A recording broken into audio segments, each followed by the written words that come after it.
আসসালামু আলাইকুম বন্ধুরা, দর্জি বাই 19 চ্যানেলে আরেকটা নতুন পর্বে আপনাদের সবাইকে জানাই স্বাগতম। আজ আমি আপনাদেরকে দেখাবো সামনের গলার উপরে উঠে যাওয়ার সমস্যার সমাধান সহ 42 বডির কামিজ কিভাবে সেলাই করতে হয় তার নিয়ম। আর এই দুটো বিষয় নিয়ে কিন্তু আমি এর কাটিং ভিডিওতে কিছুটা আলোচনা করেছিলাম এবং কাটিংয়ের মাধ্যমে কিভাবে এই সমস্যার সমাধান করতে হয় তার সমাধান দেখিয়েছিলাম। আজকে থাকবে সেই কেটে নেওয়া কামিজটিকে পরিবর্তন করা জায়গাগুলোতে কিভাবে সেলাই করতে হয় তার নিয়ম, অর্থাৎ আমরা যে যে স্টেপগুলো পরিবর্তন করেছিলাম, যে নতুন একটা স্টেপ নিয়েছিলাম, সেই নিয়মে আমরা কিভাবে এই কামিজটিকে অ্যাডজাস্ট করব এবং সেলাই করব সেটার নিয়মটাই আজকে আপনাদের সাথে শেয়ার করব। আশা করি আমার আজকের ভিডিওটিও আপনাদের ভালো লাগবে। যদি ভালো লাগে অবশ্যই একটি লাইক দিয়ে দিবেন, সেই সাথে আমার চ্যানেলটিকে সাবস্ক্রাইব করে আমার পাশেই থাকবেন। আসুন তাহলে বন্ধুরা শুরু করা যাক।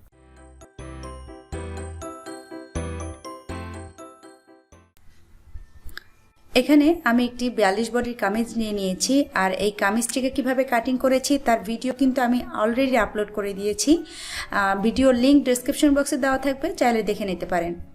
আর বরাবরের মতো আবারও বলছি, যে কোনো সেলাই ভিডিও দেখার আগে তার কাটিং ভিডিওটা অবশ্যই দেখে নেবেন, তাতে করে আপনাদের সেলাইটি বুঝতে সুবিধা হবে। আর আমি আপনাদের বোঝার সুবিধার্থে এবং অল্প সময় বিস্তারিতভাবে সব কিছু বোঝানোর জন্যই কিন্তু আমি যে কোনো বিষয়ের সেলাই ভিডিও এবং কাটিং ভিডিও আলাদা করে থাকি। এটা শুধুমাত্র আপনাদের সুবিধার কারণে। আশা করি আপনারা আমার এই বিষয়টি বুঝতে পারবেন এবং আমার প্রত্যেকটি ভিডিও আপনারা মনোযোগ সহকারে দেখবেন। যে কোনো বিষয় বিস্তারিতভাবে বোঝাতে গেলে একটু বড় হয়ে যায় ভিডিওটি, আর সময়ের একটু প্রয়োজন হয়, তাই ধৈর্য সহকারে সম্পূর্ণ ভিডিওটি দেখার অনুরোধ থাকলো। এবার আমি এই কামিজটির সামনের পার্টটিকে সেলাই করে নেব, আর সামনের পার্টের মধ্যে সবার প্রথমে গলাটাকে অ্যাটাচ করে নেব। আর এর জন্য আমি এই কামিজটির মিডল পয়েন্টটিকে চিহ্ন করে নিচ্ছি, যাতে আমার গলাটি অ্যাটাচ করার সময় বুঝতে অসুবিধা না হয় যে মিডল অংশ কোনটি। আমি চক দিয়ে খুব ভালো করে মাঝখানের এই মিডল পয়েন্টটিকে চিহ্ন দিয়ে নিচ্ছি। আর আমি গলাতে বক্রম সেটিং করব, আর আমি বক্রম সেটিং করে পট্টিতে আগে সেলাই করে নিয়েছিলাম। আর এই বিষয়ে কিন্তু আমার ভিডিও দেওয়া আছে, তাই আমি এই ভিডিওতে সেই বিষয়টি আর দেখাচ্ছি না বিস্তারিতভাবে।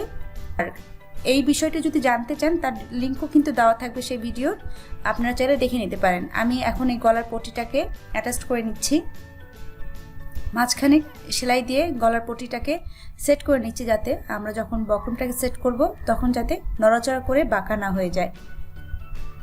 এবার সাইডে যে পুটের যে চওড়াটি রয়েছে, গলার যে চওড়া অংশটি নিয়েছি, সেই চওড়া অংশ চিহ্ন করে নেওয়া জায়গার সাথে আমি বক্রমটাকে বসিয়ে নেব এবং সেলাই করা শুরু করব। তবে অবশ্যই মনে রাখতে হবে, সেলাইটি কিন্তু বক্রমের ওপরে দেওয়া যাবে না, এটা দিতে হবে বক্রমের সাইড ঘেঁষে ঘেঁষে। আমি সাইড ঘেঁষে ঘেঁষে সম্পূর্ণ বক্রমটিকে সেলাই করে নিচ্ছি।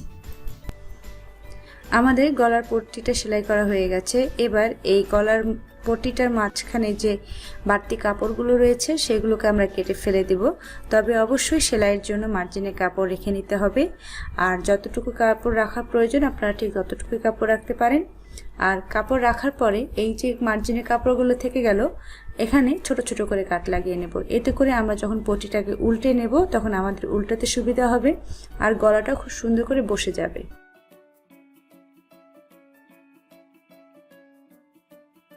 এবার গলার পট্টিটাকে উল্টিয়ে নিয়ে পট্টির ওপরে একটি সেলাই দেব, নিচের মার্জিনের কাপড়গুলো সহকারে। আর এই সেলাইটা যেন পট্টির ওপরে বসে সেটিকে খেয়াল রাখতে হবে।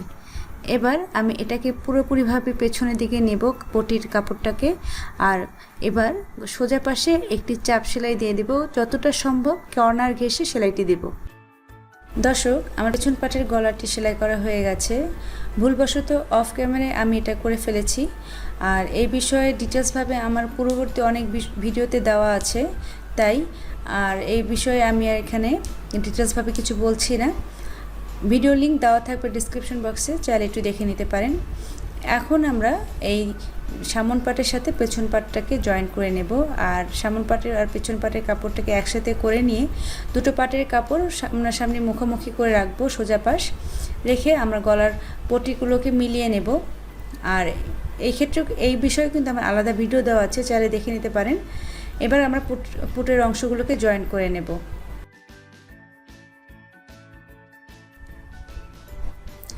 এখন আমি বডি পার্টের কাপড়টিকে জয়েন করে নেব। আর বডি পার্টের কাপড় জয়েন করার জন্য আমি বডি পার্টের সামন এবং পেছন পার্টের কাপড়টিকে মিলিয়ে নিয়ে কাপড়টিকে সেলাই শুরু করব তার আগে দেখিয়ে দিচ্ছি পুটের অংশে কিন্তু আমাদের 1 ইঞ্চি পরিমাণ বাড়তি কাপড় বের হয়েছে। আর এটা দেখে টেনশন করার কিছু নেই, কারণ যেহেতু আমরা কাপড়টিকে যখন কাটিং করেছিলাম আমাদের কিন্তু পেছন পাটের পুটের অংশে 1 ইঞ্চি পরিমাণ কাপড় লম্বা করে বেশি নিয়েছিলাম, আর সে কারণে কিন্তু এখানে পুটের অংশে এই বাড়তি কাপড়টুকু বের হয়েছে। আর এইটুকুর জন্যই কিন্তু আমাদের জামার সামন পাটের গলাটি উপরের দিকে উঠে যাবে না, তাই এটা একটু বেশ ইম্পর্টেন্ট একটি পার্ট। আমরা এটাকে যখন আমরা হাতা সেলাই করব তখন এটাকে আমরা ডিটেলসভাবে বুঝিয়ে দেব। এবার আমি বডি পার্টের সেলাই করে নিচ্ছি এবং স্লাইড ওপেন যেখানে হবে ঠিক সেখানে গিয়ে একটি লক সেলাই দিয়ে নেব, দিয়ে আবারও পুনরায় ফেরত আসবো। যেভাবে আমরা সেলাইটি শুরু করেছিলাম ঠিক সেভাবে সেলাইটি শেষ করে বের হয়ে পড়ব। এবার বডি পার্টের দ্বিতীয় অংশটিকে সেলাই করব, অর্থাৎ আমরা বডি পার্টের এক পাশ সেলাই করেছি, এবার দ্বিতীয় পাশটিকে সেলাই করব। আর এর জন্য প্রথম পার যে পাশটি সেলাই করেছি ঠিক সেই পাশ থেকে আমরা ফিতাটিকে ধরব এবং বডির কোমরের হিপের প্রত্যেকটি অংশের মাপ এভাবে আমরা নিয়ে নেব। আমাদের যে অংশে যতটুকু মাপ দরকার ততটুকু মাপ নিয়ে নেব। আপনারা আপনাদের বডির মাপ অনুসারে এই জায়গাগুলোতে এইভাবে দ্বিতীয় পার্টের সেলাইয়ের আগে মাপ বসিয়ে নেবেন এবং সেটাকে স্কেলের মাধ্যমে এঁকে নিয়ে তারপর সেলাইটি দিবেন, তাহলে এতে করে সেলাইটি সোজা হবে এবং কাপড়টি ফিনিশিং সুন্দর আসবে। আমি এভাবে ফিতাটিকে ধরে কাপড়টিকে মেপে বের করে নেব আর দ্বিতীয় পাশের বডি পার্টের অংশটুকুকে জয়েন করে ফেলবো, ঠিক সেভাবে যেভাবে আমরা প্রথমবার যে বডি পার্টের অংশটুকু সেলাই করলাম ঠিক সেভাবে দ্বিতীয় পাশটাকেও সেলাই করে নেব। এবার আমি ঘেরের অংশে অর্থাৎ স্লাইড ওপেনের জায়গাটিকে সেলাই করে নেব। সাইড ফাড়ার জায়গাটিকে আমরা একটি পার্ট নেব এবং দুইবার মুড়িয়ে নিয়ে সেলাই করব। আর এই জায়গাটিতে কতটুকু চওড়া কাপড় আপনারা মোড়াতে চাচ্ছেন সেটা আপনাদের উপর ডিপেন্ড করছে, তবে হাফ থেকে 1.5 ইঞ্চি নেওয়াই ভালো, এর চাইতে বেশি নিলে ভালো দেখা যায় না। তাই আমি এখানে হাফ ইঞ্চির একটু বেশি নিয়ে কাপড়টিকে মুড়িয়ে নিচ্ছি, নিয়ে এটাকে সেলাই করে নিচ্ছি। আর এই জায়গাটিতে কিভাবে সেলাই করতে হয় তার কিন্তু ডিটেলস ভিডিও আমার চ্যানেলে আপলোড করা আছে, চাইলে দেখে নিতে পারেন। তাই এখানে আমি বিস্তারিতভাবে কিছুই আর বলছি না। আমি একইভাবে কামিজের সব কয়টি সাইডে সেলাই করে নিচ্ছি আর সেই সাথে একটি করে চাপ সেলাই দিয়ে নেব। একেবারে যতটা সম্ভব কর্নার ঘেঁষে দেওয়া যায় ততটা কর্নার ঘেঁষে আমি সাইডে সেলাই করে নেব। এবার আমি নিচে ঘেরের অংশটুকু সেলাই করে নিচ্ছি। আপনারা যদি চান স্লাইড ওপেনের পাশাপাশি নিচের ঘেরের অংশটুকু একেবারে সেলাই করতে পারেন একবারে। আমি এখানে দুইবারে করছি, আমি আলাদা আলাদাভাবে করেছি, এখানে আমি আলাদাভাবে আপনাদেরকে দেখাচ্ছি, তবে আপনারা যদি চান একেবারে সেলাই করতে পারেন। আমি এখানেও ঘেরের অংশটুকু সেলাই করে নিয়ে একটি করে চাপ সেলাই দিয়ে নেব, যতটা সম্ভব সাইড ঘেঁষে দেওয়া যায় ততটাই সাইড ঘেঁষে একটি চাপ সেলাই দিয়ে দিব। এবার আমি হাতের অংশটুকু সেলাই করছি আর হাতের অংশে আমি মুহুরির অংশে কাপড়টিকে দুইবার মুড়িয়ে নিচ্ছি। এই ক্ষেত্রেও আপনাদের পছন্দের মতো চওড়া রেখে কাপড়টিকে মুড়িয়ে সেলাই করে নেবেন আর সেই সাথে একটি করে চাপ সেলাই দিবেন সাইডে। আর একইভাবে আমি দ্বিতীয় পার্টের হাতাটিকেও সেলাই করে নিচ্ছি। সেই সাথে মুহুরি আমরা জয়েন করে নেব। আমাদের মুহুরি হবে 5 ইঞ্চি পরিমাণ, আমরা 5 ইঞ্চিতে কাপড়টিকে জয়েন করে নেব। একই সাথে দ্বিতীয় পার্টের হাতাটিকেও আমরা সেলাই করে নেব এবং সেই সাথে মুহুরির অংশটুকে জোড়া লাগিয়ে নেব। এবার আমি জামার আর্মহোলের অংশটুকে মিলিয়ে নেব হাতার আর্মহোলের সাথে, কারণ আমরা যে বাড়তি কাপড়টুকু নিয়েছিলাম এই কাপড়টুকুকে সাথে ধরে নিয়ে কিন্তু আমাদের এই অংশটুকু মিলিয়ে নিতে হবে। আর এর জন্য আমাদের বডি পার্টের অংশ থেকে কাপড়টিকে সমান করে ধরে নেব, নিয়ে যতটুকু আমাদের কাপড় আসবে ঠিক ততটুকু কাপড় ধরে হাতার আর্মহোলের সাথে মিলিয়ে নেব ঠিক এইভাবে। তারপর যতটুকু কাপড় লাগবে আমরা অতটুকু কাপড় আর্মহোলের জায়গাটিকে সেলাই করে নেব। আর এভাবে করলে হাতাতে কাপড় জয়েন করার সময় কম বেশি হওয়ার সম্ভাবনা থাকবে না। এবার আমরা জামার হাতাটিকে জয়েন করে নেব। আর এর জন্য আমরা জামাতে আর্মহোলের অংশে যেখানে আমরা বডি পার্টটিকে জয়েন করেছিলাম তার থেকে ঠিক হাফ ইঞ্চি বা কোয়ার্টার ইঞ্চি পরিমাণ কাপড় আমরা একটি পয়েন্ট করে নেব আর সেই পয়েন্টটাকে ধরেই আমরা কাপড়টিকে একটু উল্টে নেব, নিয়ে সেই সাথে হাতার কাপড়টিকে উল্টে নিতে হবে।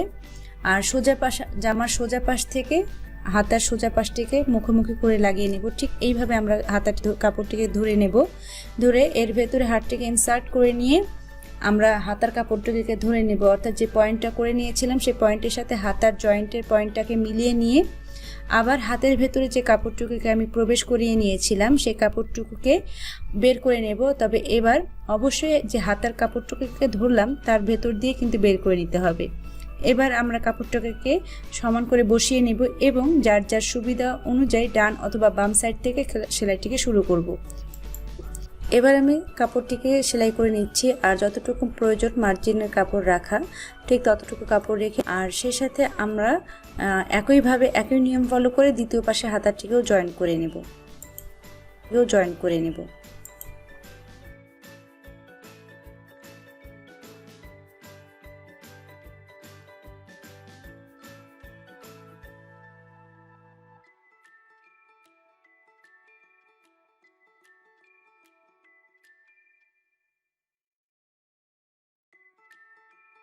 তো হয়ে গেল বন্ধুরা 42 বডি কামিজ সেলাই করা, সেই সাথে সামনে গলা উপরে উঠে যাওয়ার সমস্যার সমাধান আজকে পুরোপুরিভাবে দেখানো হয়ে গেল।